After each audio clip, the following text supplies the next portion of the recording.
এক ভোটের ব্যবধানে হারজিত, তাও আবার লোকসভার নির্বাচনে।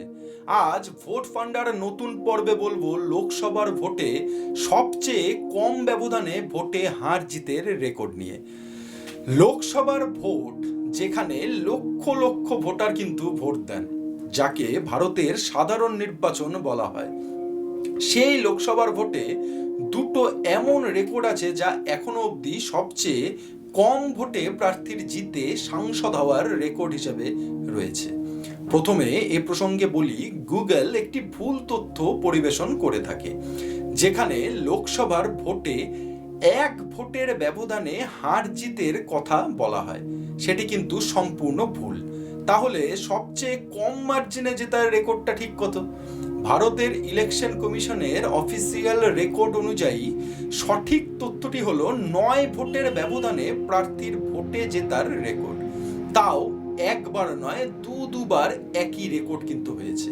প্রথমটি 1989 লোকসভা নির্বাচন, ভারতের নবম জাতীয় নির্বাচন, অন্ধ্রপ্রদেশের আনাকাপাল্লি লোকসভা কেন্দ্র, যেখানে জাতীয় কংগ্রেসের প্রার্থী কোনাথালা রামকৃষ্ণের মোট প্রাপ্ত ভোট ছিল 2,99,109টি।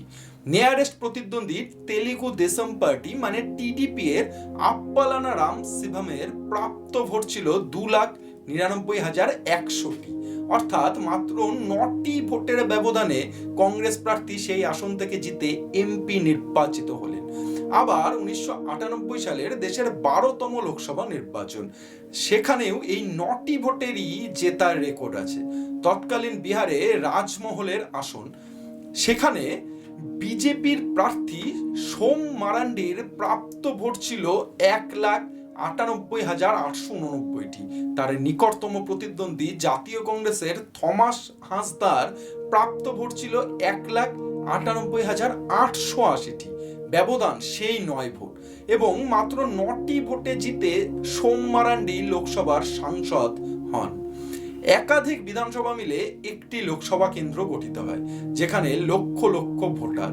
সেখানে মাত্র 9টি ভোটের ব্যবধানেও হার জিত নির্ধারণ কিন্তু হয়েছে। আর ভারতের লোকসভা ভোটে সবচেয়ে কম ভোটে জেতার রেকর্ড এখনো অবধি এই দুটো আসনই। তাহলে বুঝুন একটি ভোট কতটা গুরুত্বপূর্ণ। নমস্কার, আমি অভ্রনীল, সঙ্গে থাকুন ফান্ডামেন্টাল অভ্রনীলের। দেখা হচ্ছে আরো নতুন ভিডিও নিয়ে। ততক্ষণ ভালো থাকুন, সুস্থ থাকুন।